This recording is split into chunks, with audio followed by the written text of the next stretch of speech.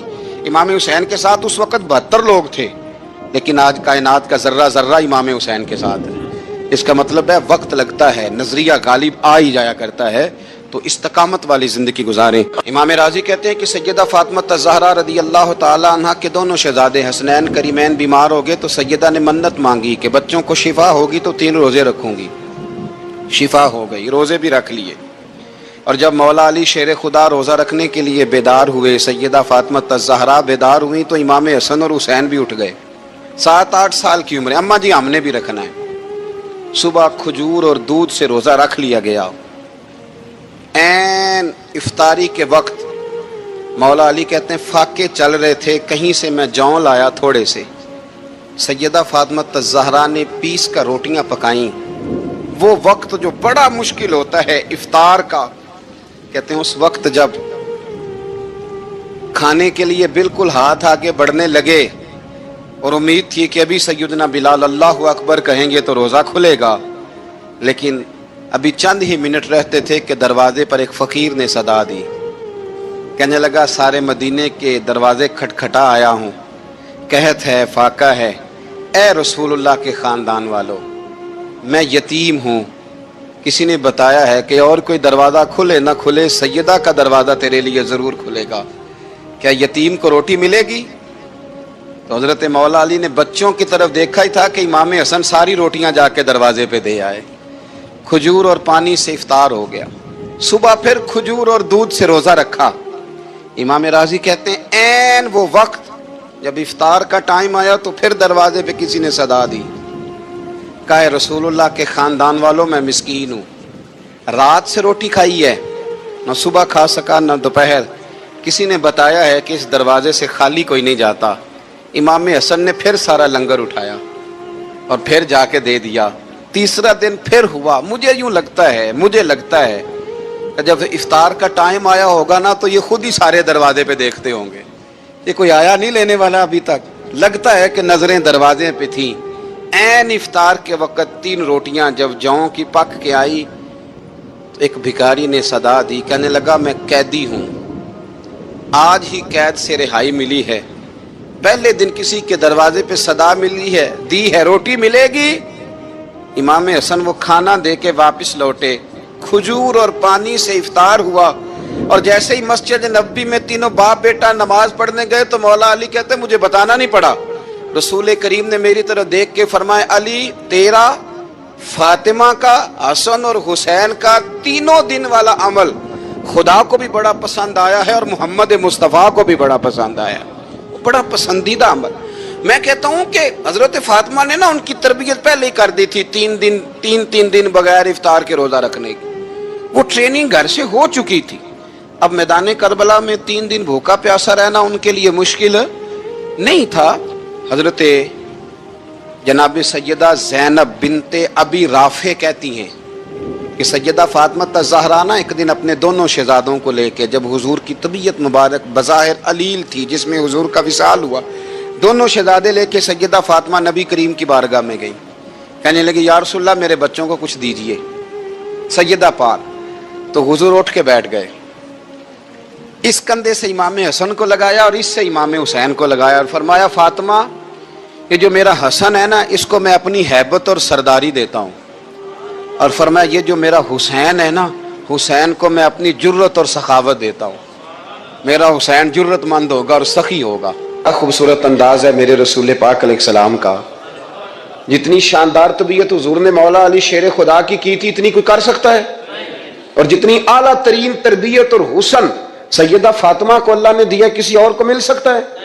لیکن میرے نبی پاک علیہ السلام نے ان کی شادی کے بعد ان کو اکٹھے بٹھا کے ان کے سر آپس میں جوڑ کے ہاتھ اٹھا کے دعا کی تھی کہ اے اللہ ان کے درمیان محبت پیدا فرما دے۔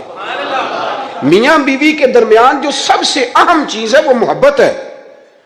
بچے کہتے ہیں ہم کدھر جائیں، ابا کی سنیں کہ اماں کی سنیں، اور اکثر گھروں میں بچوں کی تربیت رک جاتی ہے اس لیے کہ میاں بیوی کا سلوک نہیں ہوتا، تباہی اتر جاتی۔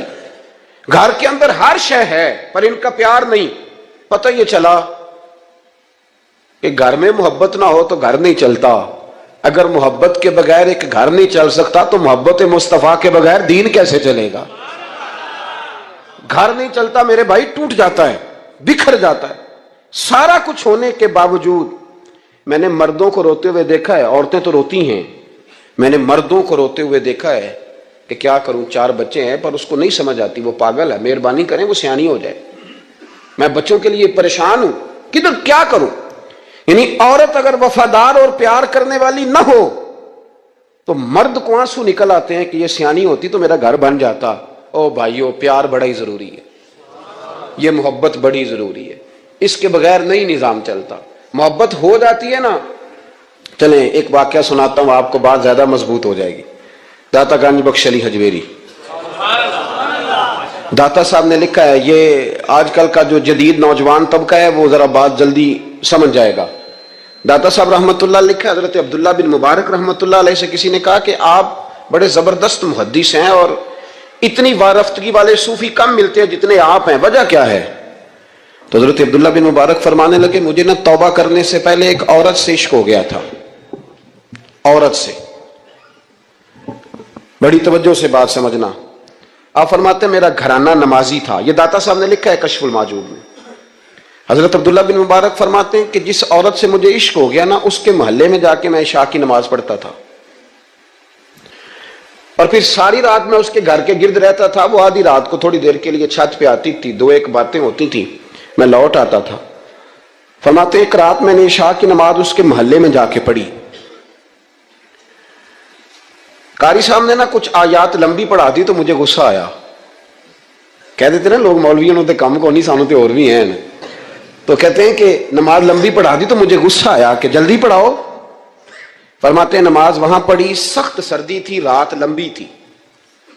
میں اس کے گھر کے گرد جا کے نا تو منڈلانے لگا کیونکہ مجھے اس سے محبت تھی. فرماتے ہیں کہ 1 گھنٹہ 2 گھنٹے 4 گھنٹے 5 گھنٹے حتیٰ کہ سحری کا وقت ہو گیا، اونگ پھوٹنے لگی. تو وہ نا بھاگتی بھاگتی چھت پہ آئی اور کہنے لگی کہ گھر میں رش بڑا ہے، مہمان زیادہ ہیں، آج بات نہیں ہو سکے گی. کہتے یہ لفظ کہتے وہ نیچے اتر گئی. جب میں وہاں سے واپس نکلا تو فجر کی اذان شروع ہو گئی تھی. یوں سمجھ لیں کہ 13 گھنٹے 14 گھنٹے بیت گئے. حضرت عبداللہ بن مبارک فرماتے ہیں اچانک نہ میں نے اپنے دل پہ توجہ کی. ساری رات وہ آئی نہیں تھی پر مجھے اس پہ غصہ بھی کوئی نہیں آیا، مجھے وہ بری بھی نہیں لگی. ساری رات اس نے کھڑا رکھا لیکن میرے دل سے اتری بھی نہیں. کوئی نہیں سمجھ آئی آپ کو میری بات؟ فرماتے ہیں کہ پھر میں نے اپنے دل پہ توجہ کی تو مجھے سمجھ آئی کہ مجھے اس سے کھرا پیار ہے، سچا پیار ہے. یعنی اس نے آدھا جملہ کہا کہ میں مجبور ہوں تو میں نے اس سے مزید نہ قسم اٹھوائی نہ گواہ مانگے، میں اس کی وہ مجبوری بھی فوراً ہی مان گیا. تو جناب عبداللہ بن مبارک فرماتے ہیں کہ جب میں نے وضو کر کے مسجد میں جا کے 2 سنتیں پڑھی نا تو میرے اندر سے آواز آئی، عبداللہ اگر ایک بی بی کے لیے تو ساری رات کھڑا رہ سکتا ہے اور اس کی سخت بات سخت انتظار بھی تجھے غصہ نہیں دلاتا، اگر عورت کے عشق میں سارا کچھ ہو سکتا ہے تو رب رسول کے عشق میں بھی ہو سکتا ہے. پھر ان کی بتائی ہوئی تراویحاں تجھے غصہ نہیں دلائیں گی، پھر ان کا کہا ہوا روزہ تجھے غصہ، پھر تو یہ نہیں کہے گا کہ بڑا مشکل کام ہے جی گرمیاں دے روزے نے.